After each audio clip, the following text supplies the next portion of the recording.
Hello, folks. How are you? My name is Bo Pruitt, and I'm the author of a few books about helping people out with all different kinds of situations. But I wanted to apologize first of all for the fact that I'm not much to look at anymore. I'm 56 years old now. But the first time I wrote about racism and putting an end to it and what was going to happen if we didn't all stop it, I was 16 years old. And even though I was born in Murfreesboro, Tennessee, which is about 40 miles away from where the KKK all got started, I wasn't raised like that. And, something needs to be said. And I don't think ever in the history of any time that we know of did any white man get on the television or on video or stand up in public and say two words: I'm sorry.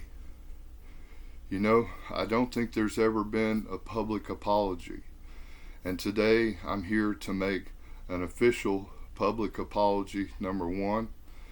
I'm here to give a very stern warning of what's going to happen if we don't stop, number two. And the good news is, number three, I'm going to be giving you on a silver platter some hope and some help and ways to get through the anxiety and the depression and the lack of money that the coronavirus and even this has brought it on and made our economy even worse now. So let's get started, shall we? The way I kind of see this is that when the white folks and the black folks and all the races talk bad about each other, it makes us look really, really bad. And when the politicians talk bad about each other and do the things that they do, and the Democrats won't let the Republicans get anything done when they're in office, and sometimes it can be the other way around, and that makes us look bad and makes us look weak. I'm talking about for our enemies, the people over there.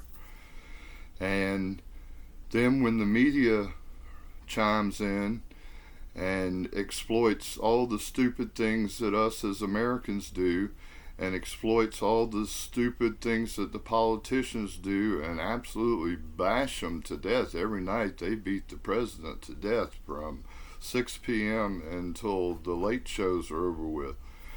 And then it just completely destroys the reputation of the United States, and it makes us look bad, and it makes us look weak. Now, I want to drop back again to this apology. What happened is a long, long time ago, our forefathers were looking for a way to, have workers come and build up America and make it, kind of sort of what it is today. This is not my ideal idea of it, but you know what I'm saying. And, they had an idea we could go get workers and bring them back here and we could make the country better. And that was a good idea. But then bringing them back, the unfair treatment, not equality afterwards for all the work that they had done and helping us establish all this, that was wrong. And what's happened since then is, I told you about where I was born. And some of the boys that I grew up with, even though it was, just a generation ago and they would have been 2 or 3 generations out of slavery, that's what their great great grandfathers did. And, they were just raised, not to like black people. I hate to say it, but that's just the way they were taught, and they didn't know any better. And some of them changed later on, and some of them didn't. I'm sure you're all aware, as the other races other than Caucasian, is that we don't all dislike everybody else. It's some of us, and some of us can make it worse for everybody, everybody. And what we all have to realize is back to where I was just at, is that our enemies are watching us. and they see us getting weaker and weaker and weaker by the moment. And I don't know what you know about European history and war and that sort of thing, but when they see a country acting like this, it's a sign to attack. That's a sign of weakness, because we're known as the best country in the world right now, even though they look at us as the fattest, laziest. We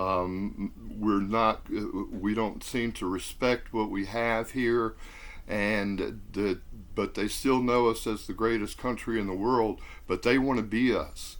And if they see us weak enough, they're going to attack. And you know what I'm talking about, because several of them have already made threats.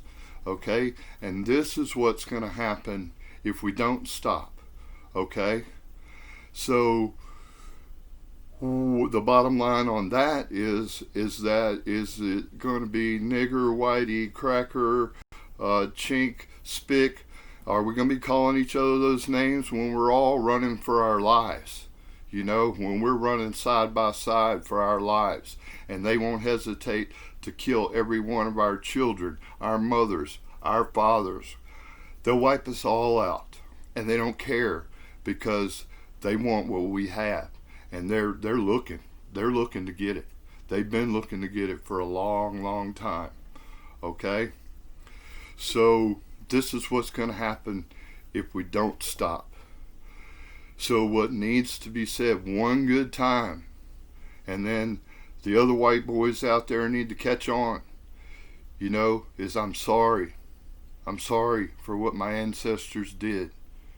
You know, it might have seemed like a good idea in the beginning, but the way it all turned out was wrong. Okay? Now, the good news coming around is that there have been laws put into place to stop, you know, oppression and discrimination. And let me tell you something, I've been discriminated against because of my age, so I know what it's like in a certain brand of it. Okay? And it's just gotten totally out of hand, and we have to stop it. And if we don't, then it's just never gonna. We're gonna end up living in a communist country or dead. And I mean, literally, those are our two choices. So, is it worth it? You know. And here's another thing: is for those of us that are still doing it or have done it in our life, regardless if you're still, you know, being racist or still discriminating, one thing we all have in common is that we all know it's wrong. We all know it's wrong. But some of the good news I wanted to say, and I got sidetracked a second ago, but I'm back, is that now you can create your own product. That's what I was saying. I turned 50 and I couldn't get a job no more, and I was one of the best at what I did, and I've never even been fired, but I took a break from it for a while and worked for myself from 43 to 50, and when I come back, couldn't get a job just because of my age. I mean, they took one look and said, you're an insurance risk and you might need a couple of teeth there, buddy. So that's what happened to me. So I decided no one's going to write me a check. I'm going to have to do what I got to do. I'm going to have to make it the rest of the way on my own from here, or I'm not going to make it. So that's when I discovered that you can design your own products, put them on the internet, and sell them, and no one knows who you are, where you came from, what you look like. They're going to judge you by your product and your quality of your customer service, but that's it. And if you give them something good and something they want, then they'll buy it. And if it doesn't work the first time, try again. And speaking of which, so we're going to go to the end where all the goodness happens, is that I have made an audio book that I'm going to leave a clip for you here on the end for the suffering that's going on through coronavirus. Not only did I start about writing about racism and things when I was younger, I told you I wasn't raised that way. My mom was a nurse and a healer, and later on she became a psychiatric nurse. and she could heal people that were coming into hospitals in the fetal position, and have a year later still bust me up a little bit.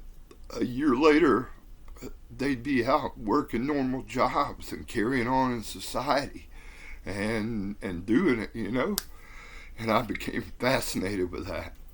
So I got into psychology in college a little bit, and I got behind the bar a lot of my life and worked with people. And let me tell you something: if you don't like all races and colors and creeds, you don't belong behind the bar. So I was good at that, and but anyway, I got involved in all that, and that's what brought me to where we are right this second.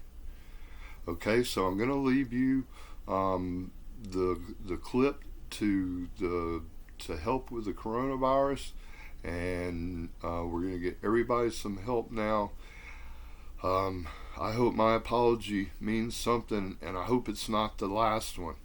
I hope that somebody catches on to this and says, yeah, I want to apologize too, for whatever their reasons may be. Okay? God bless you all, and I hope we don't all see each other in hell after this. Okay? United we stand, divided we fall. United we stand, divided it's over. So what do we do from here? Alright? Come back and see me. I'll see if I got something else to say here pretty soon.